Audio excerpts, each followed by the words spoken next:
Olá, gente! Nós vamos seguir falando sobre fontes do direito e, no vídeo de hoje, eu vou falar sobre a legislação.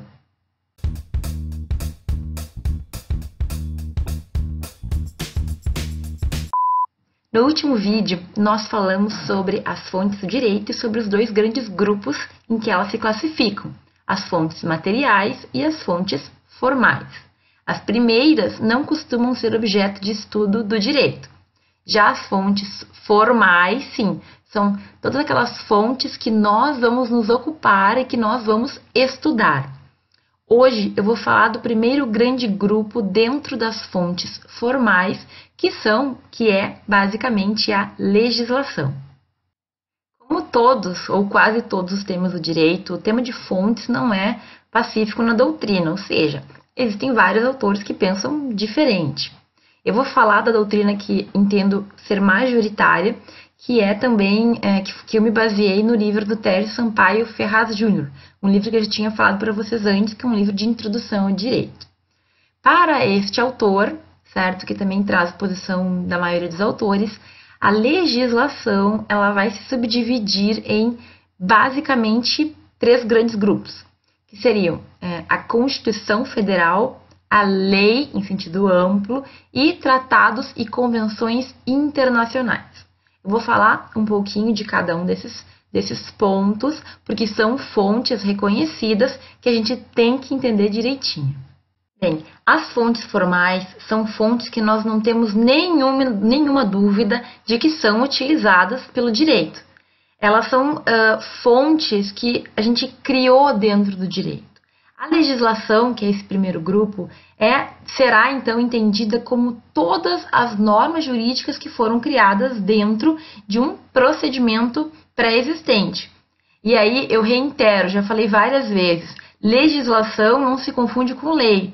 Legislação é um sentido amplo, é toda norma que foi construída dentro do processo legislativo correspondente. A primeira fonte formal que nós temos que conhecer é a Constituição Federal.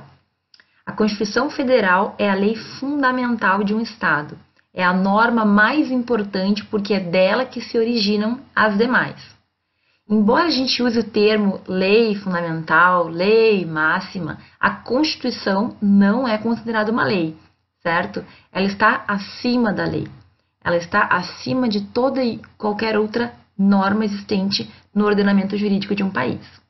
Eu já fiz um vídeo em que eu explico um pouco sobre a Constituição Federal. Vou colocar o link nesse lado aqui, certo? Mas o que a gente tem que saber?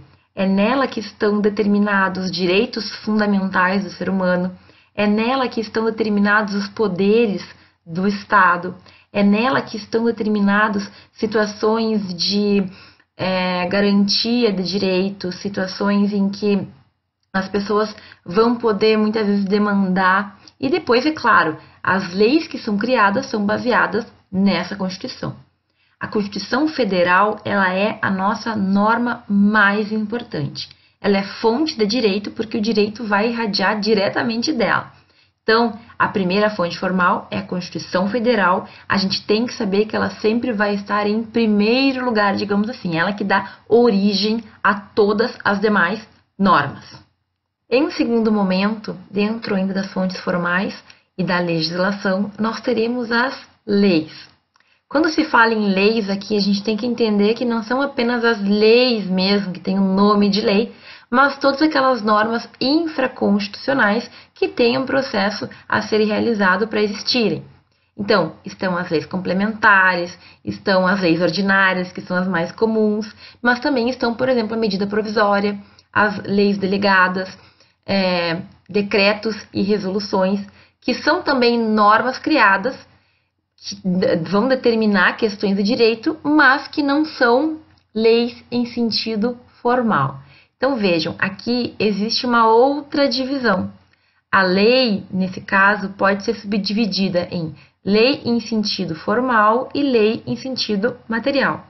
Lei em sentido formal é toda aquela que é lei mesmo, ela foi construída como lei, uma lei ordinária, por exemplo.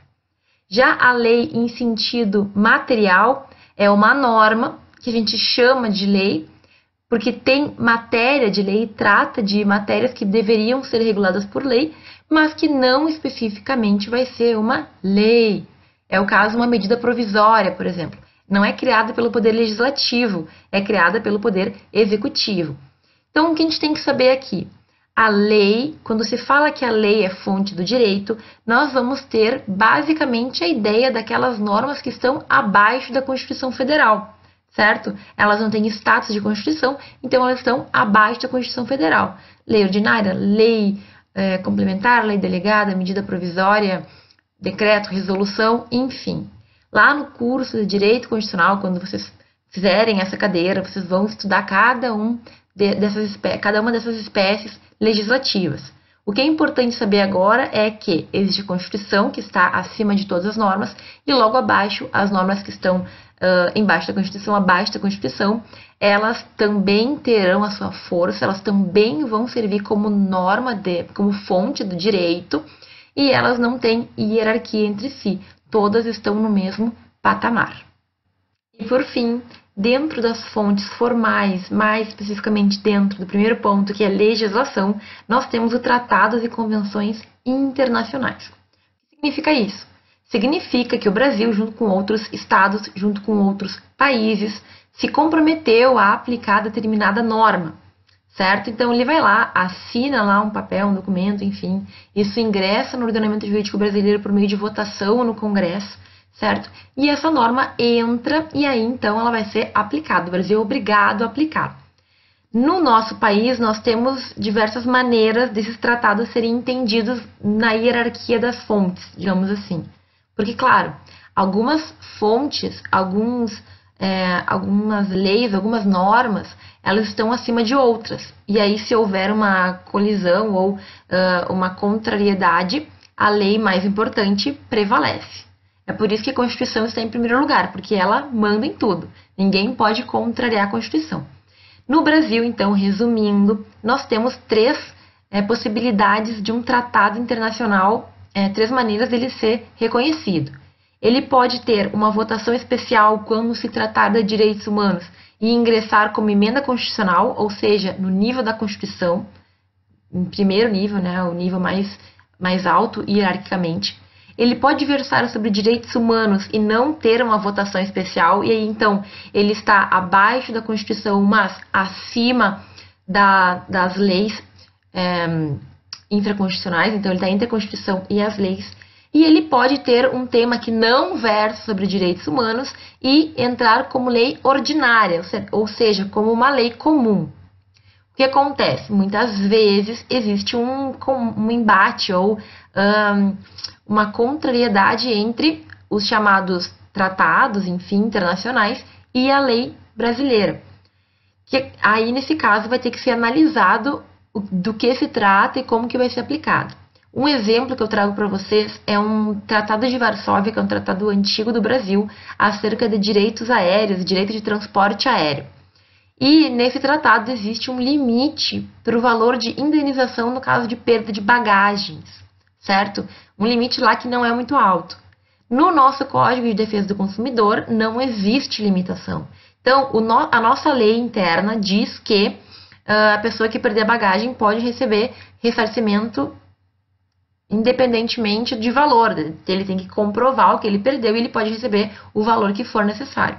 Já esse tratado, ele diz que não, que existe um limite lá, que é calculado por um termo que eu nem sei direito, não é por nenhuma moeda normal, mas todo ano vai se calculando esse valor, e é um valor bem baixo mesmo, acredito que é uns 5 mil reais, se eu não estou enganado, por aí, certo? O que aconteceu? Tinha um embate, né, na nossa jurisprudência sobre o que deveria ser aplicado. E não faz muito tempo o STJ definiu que o tratado ele prevalece porque ele é especial, ele é norma especial e sendo assim, sendo a nossa lei do CDC genérica, quem vai prevalecer é o tratado. Então, isso é só para mostrar como o tratado internacional ele tem uma grande relevância no nosso ordenamento. Ele é bastante importante, tanto é que ele tem o mesmo grau, o menor grau que ele pode ter é o mesmo grau de uma lei ordinária, que é a lei mais comum que nós temos, certo?